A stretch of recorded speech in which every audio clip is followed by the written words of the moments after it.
Hey everybody, I'm Tom Vasel. And I'm Wendy Yi. Today we're taking a look at a new card game from Allplay called Piñatas, but it's actually not quite new. This is a reprint of a game that had two different names, Marshmallow Test and Voodoo Prince. Yes, which I've played a ton of Marshmallow Test over the years.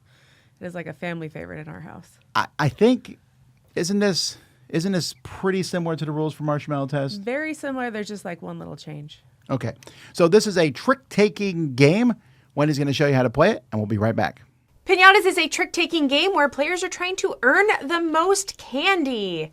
The player to get to 25 pieces of candy or 25 points is the winner of the game immediately. And this is a must-follow trick-taking game, so there are 5 suits in front of us, and players are going to be dealt cards based on player count. There's going to be a certain amount for going out and earning points. But let's just talk about basic trick-taking. So whoever is the leader of the trick is the first person to play a card, and they choose what color everyone else has to follow. So if they play pink, everyone else that has a pink in hand has to play pink to be able to play out. Now, if for some reason someone doesn't have pink, they can play another colored card. Now, let's say in this example that green is trump. And so if green is trump, that basically means that all green cards are going to automatically be higher than any other card that is out. So first we're going to look at whatever the lead suit was. The lead suit is pink. So we're going to look around and we're going to compare all of the pinks together. And we're going to see that 9 is the highest. Now, because there are no greens out, 9 will continue to be the highest, and this player would win the trick. Now I'm going to actually move this player's scoring pile over to the bottom left down here because this will matter. Now in future rounds, this player is going to lead, and let's say they lead with a 2. We go around and we have some players all playing their cards. We once again will look around and we will see who is the winner of the trick. Happens to be the 9, and this player would collect all the cards and put them in their scoring pile. Now to introduce trump, if a player were to start playing orange out, but someone didn't have orange, they could play a different card, and let's say they played the green, which is the trump card. They would actually win this trick. Even though the 11 is the highest, the green card will always beat every other card that's out. Now, if there's multiple greens, then you would go to the highest green of that sort to be the winner. So the way that scoring works in this game, though, is not based on how many cards you've won yourself, but instead there's a certain number of tricks that you have to win to be able to go out or to be able to score. In a 4-player game, this number happens to be 3. So let's say we're going through the game, players are winning tricks, they're collecting them, and this player down here hit 3 tricks. That means they're done playing for this round, and they will gain points based on everyone else's 1 tricks. So this player would earn 3 pieces of candy or 3 points. Whoop, that's a 5. Then these other players will continue during the round. They'll continue playing. They'll continue winning tricks. And as they go through, once someone reaches 3 tricks, they're going to stop again, and then they will earn up points for everyone else that has tricks out. So 1, 2, 3, 4, 5, 6. The last part of the round will then be between the last 2 players. Once again, someone who reaches 3 tricks is going to count up their score. 1, 2, 3, 4, 5, 6, 7. They'll get 7 points. That round will be finished. You'll clear out all the cards, you'll reshuffle everything, and you'll start over again. Now, the person who lost, or the person who didn't earn any points that round, gets to choose trump the following round after they've looked at their hand and they see what they have. So maybe they'll decide that they want this cute little unicorn to be because maybe they have a ton of pink cards. So that will now be trump for the following round. Now, there are a few specialty cards that we have, and these cards, if you win a trick with a 5 or, where's the other number, a 7, they have this little symbol over here. This means that you will actually split those cards into 2 piles. So let's say that they already had 1 trick that was 1. They played a 7, they won with the 7, then they would actually take those cards and it would become 2 completed tricks. So they would go out immediately at that point.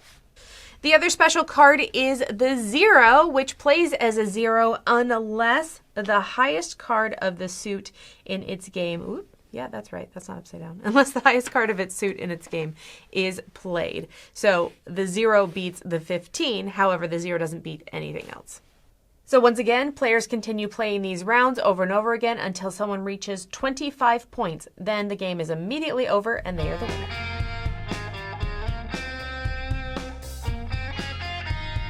First of all, I want to give props to the production of this. I was saddened at first when I heard they were getting rid of the Marshmallow test because I thought that was a really fun theme.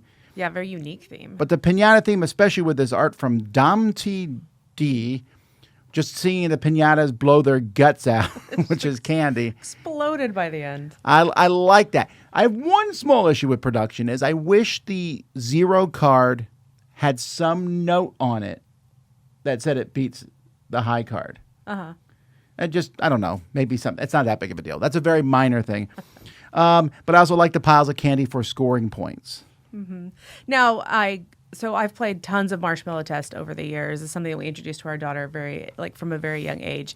And this is something that I think is very good for an introductory trick-taking game. Like if you don't want to do like the hearts and spades, like those super, super basic ones, you want something that's fun, welcoming for a child, but is easy to teach. There's not all those like betting rules involved. Okay, I agree on that, that there's not all the betting and stuff. I don't know if I'd necessarily say this is introductory more so than other games, but I think the point scoring is a little odd. I love the point scoring. Well, no, I understand that. I'm not saying Yeah. I don't like it, but I think it's an odd teach for people. They have to understand that the last one in is getting the fewest points. Mm-hmm. Or maybe it's possible the first one out gets the fewest points, but no, they can't get the fewest points. They can get the second fewest though. So there's some. I think that's not intuitive. You understand it once you play through it, right. But going through that's tricky. I do have an issue with the game, this particular version of the game, and again, I like the game.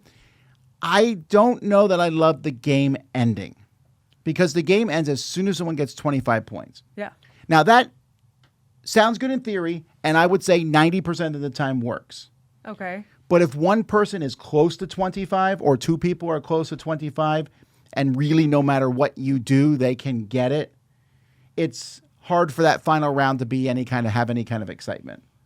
Interesting, because I feel like it can lead to a lot of excitement. No, it can. Yeah. So, for example, last night I played a game and two people in the game both had 21 and 22 points.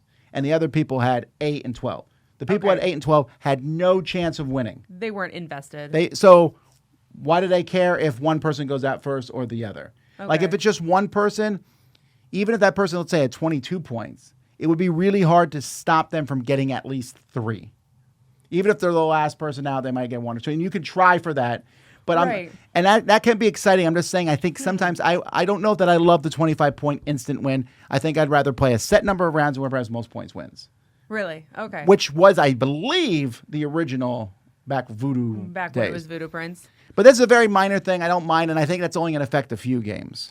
I enjoy that ending because I feel like when I am doing absolutely terribly and I know I'm just going to lose, then I feel like I'm teamed up with the other people that aren't doing well, and we're just trying to feed wins as quick as possible to someone so that we have a chance to catch up later.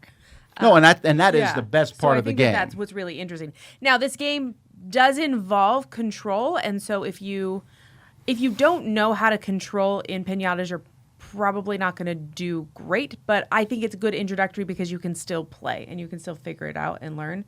But I also like that you can work on that control of, like, if you look at your hand and you have a terrible hand, your goal is not to win anything, so you're not giving anybody else your points. And I think that's cool that you have that ability to shoot the moon or whatever they call it in other games. But if you think that you have a chance at all, then you're invested in timing everything just right. Of, do I get a bunch of tricks now and just hope to get some sort of points, or do I think that I can really work it, wait it out, and get a lot more points? And I agree. That is a lot of fun. That's a good section of the game. I think, though, that it is lighter than not, if only because there are so many suits. There's a trump suit. So it's hard to maintain any kind of control. Yeah. 4 suits is very good at that. Yeah. I think this one has 6 suits. Again, sometimes you're just kind of going with the flow. Mm-hmm. But that makes it more light and introductory and easy to get into. I just wouldn't play this with serious trick takers, I don't think. This is more of a light, intro game, like you said. I just think the score. I'm all over the place, but I do like it, and I think the theme brings out a lot. What score are you gonna give it then? Yeah. I give it a 7.5. I found it to be. I think the theme is very engaging, and I think it's the kind of game that is fun to win tricks. And even if you're not winning tricks, you still might pull out a really high score. Yeah. That's the best part of the game. As you get close to the end, you're like, well, 2 people have already gone out. Wait a minute. If I go out before this last person, and I'm talking 4-player, I can get so many points. Yeah. And I thought I had a bad hand. That's where Piñatas really shines. Yeah. So I'm giving this one a 9, and I think it's because I have just played this so much and I've loved it so much for so long. This one really has stuck around for me. We still pull it out. And this new version, I'm super happy with it. I think that it's adorable. I think it's very welcoming for that family environment, but I also don't feel like it's too kid-ish. Yeah, I agree. Even though that Piñata theme is, I don't hit piñatas as an adult, but I think it's very cute. And I do like the thing that they added where I think it's the 5s and the 11s or 5s the 5s and and the 7s. 7s. They're the splitters. Yeah, That where is they're the fun. Splitters. That adds a new challenge that we didn't have in Marshmallow Test, where you really could eke out some points when you think you have a terrible hand if you have a couple of those cards and you have a couple of those good moments where you can win with those numbers. But they also can sometimes make you win earlier than you wanted to. It does increase the game speed, which is not bad. And also the 0 winning. I just love that sort of thing. You played or someone throws out a 0, and then I play the 12 to make them win. Yeah. Or the 15 or whatever the number Yeah, is. always hold on to little cards except for, yeah.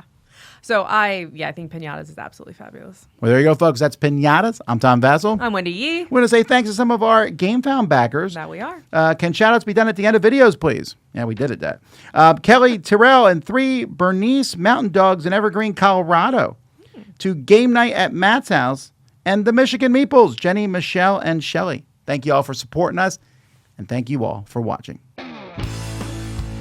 Hey everybody, thanks for watching another video from the Dice Tower. Hey, you want to learn more about us, communicate with us? We have a Facebook group, we have a Discord channel, lots of different ways to get involved with the Dice Tower. You can find that in our Linktree link below. So just click that, it will take you and you can communicate with us on Facebook, join our Facebook groups. There's lots of cool things that you can find and become part of the Dice Tower.